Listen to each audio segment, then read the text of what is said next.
Thanks for joining us tonight at 5. A Fox 10 news alert out of Wisconsin, where police say a 17-year-old girl opened fire at a private Christian school today. Just so tragic. A student and a teacher are dead, as well as the suspected shooter. Several other people are hurt. The violence happened this morning at Abundant Life Christian School in Madison. This is the final week of classes before Christmas break. There are nearly 400 students in grades K through 12 at the campus. I bring my daughter to school knowing, well, that this happens in the world, that people are struggling, and I pray for my daughter's safety.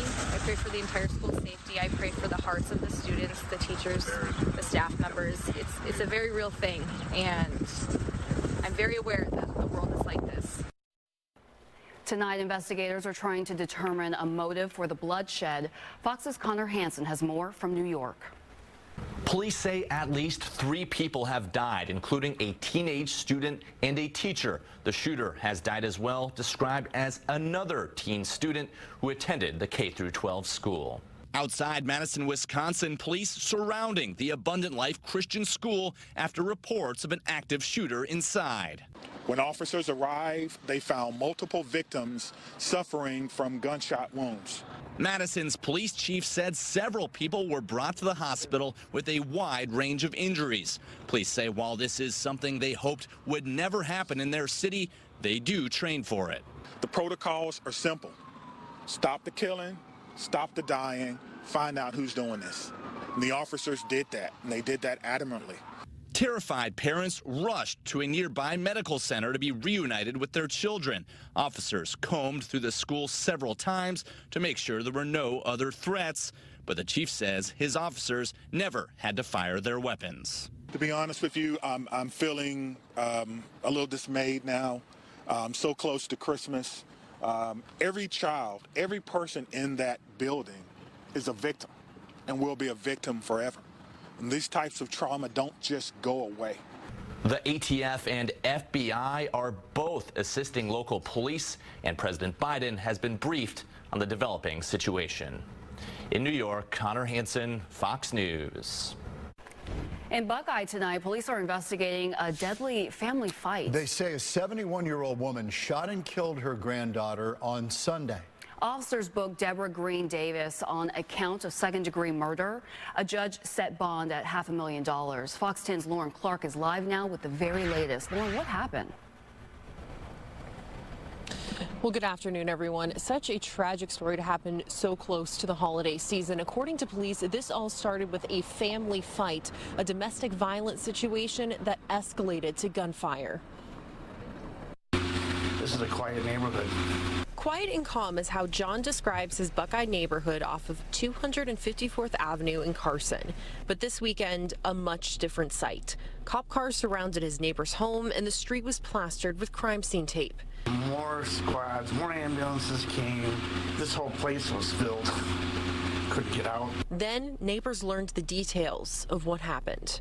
70-year-old grandmother shooting and killing her granddaughter. That was not in this neighborhood. Come on. Court paperwork says it began when 71-year-old Deborah Elise Green Davis heard her daughter and granddaughter fighting in the living room. Davis began calling 911 for help. That's when her granddaughter, 31-year-old Larkia LaShawn Elliott, punched her in an attempt to take the phone away. Elliott's mother then grabbed her by the hair, and the two continued to tussle some more. Davis then took out a handgun and shot her granddaughter in the back. When responders arrived, they tried to help Elliott, but she died before being transported to the hospital. To see this happen, we hate to see this happen, but our officers are out there, they're highly trained, and they're going to do whatever they can to save lives when something like this does occur. Absolutely. Once in custody, Davis admitted to shooting her granddaughter. Davis went through a full medical evaluation and did not have any serious injuries. Davis did not believe her granddaughter was going to kill her mother or that her mother's life was at risk. Davis appeared in front of a judge for the first time in a wheelchair, where he set her bond to $500,000 cash. Arrested on allegations of murder in the second degree, which is a Class 1 felony.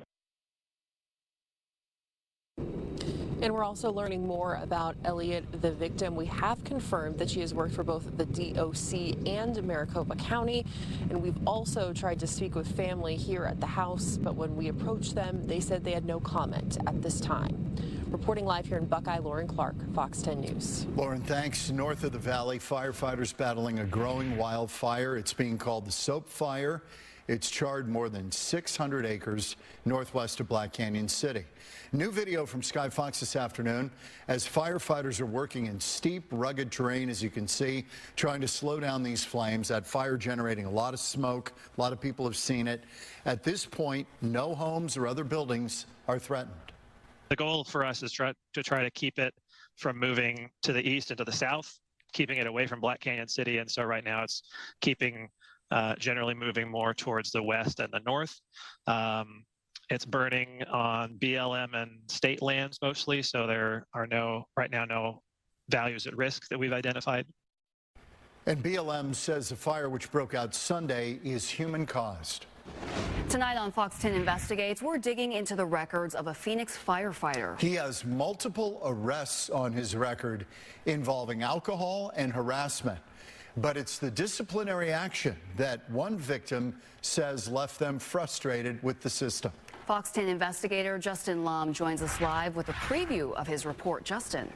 John Ashley, we have obtained the personnel file for Derek Cass, and in our investigation tonight at 9, you will learn the details of both arrests made within the last 5 years regarding Derek Cass. He was only suspended for 1 day, and the victim coming forward now says that just was not enough. Fox 10 spoke exclusively to Allison Hawley, a woman who met Cass back in 2019. She says they began exchanging text messages, but nothing too serious. Well, reports we obtained through Phoenix Fire reveal that Cass thought a relationship was in the beginning stages, and one night he showed up to Hawley's home uninvited, and he was clearly very intoxicated, according to records we've obtained. What scared Hawley even more, she says Cass just didn't stop. She describes the first unwanted visit in front of her kids.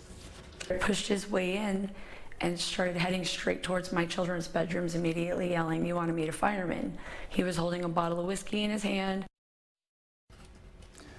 And there is another incident involving Cass that takes place before Hawley's story. Cass' 2 arrests are similar, involving both alcohol and trespassing. We'll tell you how these cases ended up in court and what that discipline was exactly. Those details coming up tonight at 9. I'm Fox 10 investigator Justin Lum.